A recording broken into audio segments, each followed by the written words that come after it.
friends, today I bring you my June unboxing. I have three. I have Julep, I have OwlCrate, and I have Sephora Play. I'll leave timestamps below in case you want to jump around and see different ones.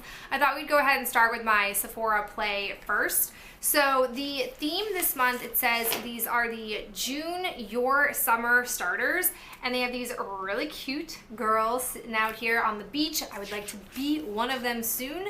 We also have these really cute in a summer state of mind bag. I personally am really liking the prints of the bags the last few months. So here we go with the items in here. The first thing we have is kind of like a womp womp. It's the Professional from Benefit. This is sort of an old news sample, but I have to say, I feel like my pores have been looking a little bit more noticeable lately. So I was actually thinking about wanting to try this again to see if it would make a difference. So even though it's super boring and basic and old news, I'm kind of happy to have another sample of it to really see if it would work for that purpose now. We also have the YSL Black Opium perfume. I have no idea if I'm going to like this or not. I also think it's kind of weird that they only have like a half-filled sample, but whatever, they're kind of like freebies. I don't really care about them. Then we got this Rich Kid Coconut Oil Gel. It says the coconut oil infused gel is the foundation in creating the hydrated, lived-in, undone hair of right now. Apply to a clean, towel-dried hair and let air dry for optimum separation and hydration. I'm still not 100% sure what this stuff is. The little card doesn't tell you more than that. I'll go online. They have really helpful information online. If this kind of makes your hair look like greasy, I'm not going to want it, but we'll see.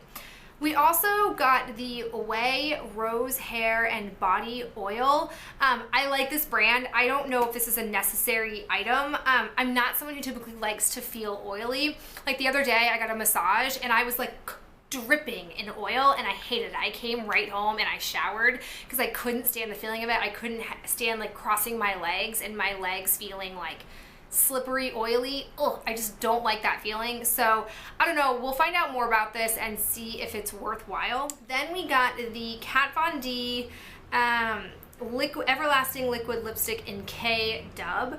Spoiler alert, this is not going to be a shade that I wear, but I will save it for a giveaway because I'm sure that these are nice lipsticks. And then lastly, we got the Coconut Skin Smoothie Priming Moisturizer. It says that it can be used as a moisturizer and a face primer. I typically don't like to use those things for both, but I definitely will probably use it as a primer. So all in all, not a bad box, not the best box ever, but there are some things in here that I am looking forward to using. All right, next up we have a Julep box. I normally don't get Julep boxes this frequently, but I have kept forgetting to skip this particular month. So this was like one of those mystery items. So the theme was Bask in the Heat, and it came with a mascara. It's called With a Wink. It claims that it volumizes, you can twist it, and it lengthens. I have tried Korean mascaras like this before. The Too Cool for School has one. I think they call it like their escalator mascara. I think the packaging on here is really cute, and this seems very similar to the Too Cool for School format. Yeah, it even has the same type of wand. So you can see here, this is what it originally will look like. And then if you follow the arrows and twist it, you'll see here that it actually scrunches together like that. So it basically does two features in one. And the claim for like the Too Cool for School one is that they said like, oh, those types of mascaras that claim that they do both but the wand doesn't change don't really achieve that effect. And this is supposed to be able to actually make those claims feasible. So I am curious to try this to see how it goes. It's a lash boosting bamboo mascara. It says it's infused with bamboo, grass, and peptides, which is meant to support longer, stronger, fuller lashes over time. Very curious about this. The Too Cool for School one I don't wear very often because it's a pain in the butt to get off my eyes. I wonder if this will have the same struggle or if it will come off with no problems. We also got two polishes in here, which I'm going to be honest, I don't really like the shade of. Marsol and Insigni. I don't know if those are the right pronunciations, but I won't wear these shades. So again, I'll save these for like a little giveaway. That way someone who will actually use them can have good use out of them. All right, now we have the OwlCrate box this month, which is the Make It Out Alive box. So different type of theme. I was thinking I wasn't gonna necessarily like this one, but as per usual, there are some things in here that I like and some things that I don't like. We'll start with the things that I think are kind of a miss for me. The first thing we have are some stickers. It says the Sandcastle Empire.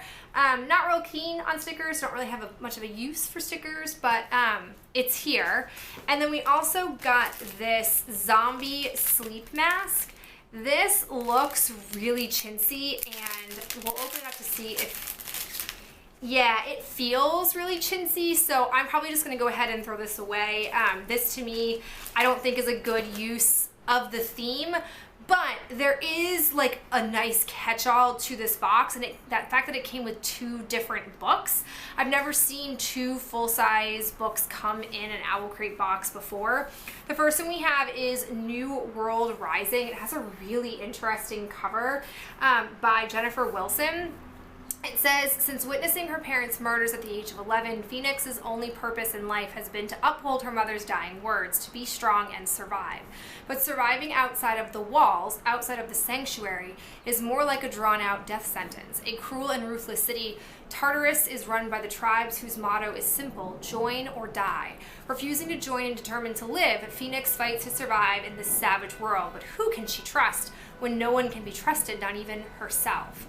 Just started summer break, so looking forward to reading this. I typically am someone who really likes dystopian or like post-apocalyptic type stories. We also got this intriguing number, which is called the Sandcastle Empire. This is such a sleek, like glossy, like I love the coloring of it. It's just beautiful. This is by Kayla Olson. The inside flap says, before the war, Eden's life was easy. There was air conditioning, ice cream, and long days at the beach. Then the revolution happened and everything changed. Now a powerful group called the Wolf Pack controls the earth and its resources. Eden has lost everything to them. They killed her family and her friends, destroyed her home, and imprisoned her. But Eden refuses to die by their hands. She knows the coordinates to the only neutral ground left in the world, a place called Sanctuary Island, and she is desperate to escape to its shores. Eden finally reaches the island and meets others resistant to the wolves, but their solace is short-lived when one of Eden's new friends goes missing. Braving the jungle in search of their lost ally, they quickly discover Sanctuary is filled with lethal traps and an enemy they never expected.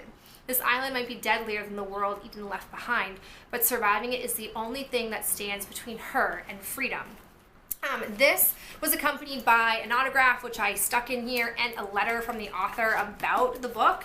According to her, she says, when the idea for the Sandcastle Empire hit me, it came in waves. The first, its setting, a mysterious island with dense foliage surrounded by pristine sandy beaches. Another, the 4 girls who escaped to its shores in search of a peaceful future.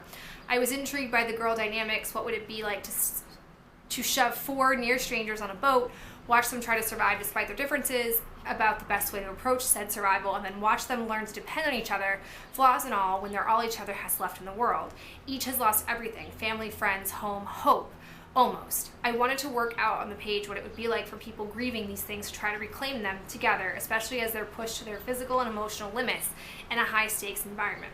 I also made it a point to focus on beauty, sky and stars and sea, sand and trees, the ability to hope when things seem hopeless.